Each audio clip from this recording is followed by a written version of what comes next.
अस्सलाम वालेकुम, मैं हूं नवीद मलिक FS न्यूज़ के साथ। मैं इस वक्त मौजूद हूँ नेशनल प्रेस क्लब इस्लामाबाद के अंदर। यहाँ पे 8 जुलाई शहीद बुरहान वानी की याद में आज एक तकरीब का इनेकाद हुआ।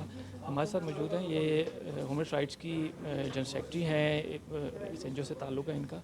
आज हम इनसे बात करेंगे कि जो मकबूजा कश्मीर के अंदर ख़वातीन की जो पामाली और जो वहाँ पे जो ख़वातीन के साथ जो सलूक हो रहा है, जो बच्चों के साथ सलूक हो रहा है, तो ह्यूमन राइट्स वहाँ पे ये इन्होंने कहा था कि उसकी आवाज़ उठाई। जी सामने।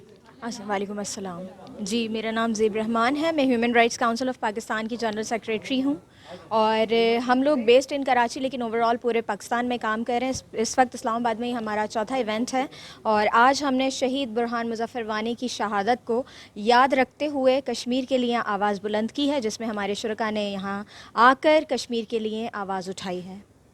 तो वहाँ पे जो मकबूजा कश्मीर के अंदर ख़वातीन के साथ जो जिस तरह का सलूक हो रहा है, आप क्या समझती हैं कि उस पर आवाज़ नहीं उठानी चाहिए दुनिया भर में?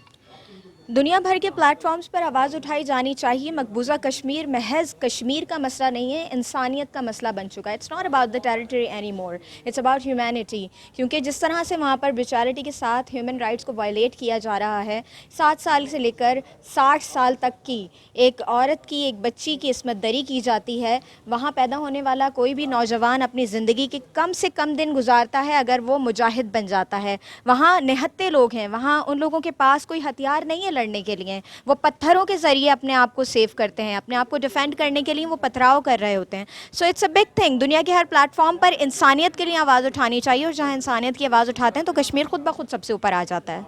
जी, ये हमारे साथ ही मैम ह्यूमन राइट्स से इनका ताल्लुक़ था। उनका यही कहना है कि जहाँ तक हो सकेगा हम लोग आवाज़ उठाएंगे कश्मीरियों के मज़लूमों की और जो कश्मीरों की ख़वातीन के साथ जिस तरह का सलूक हो रहा है। जी।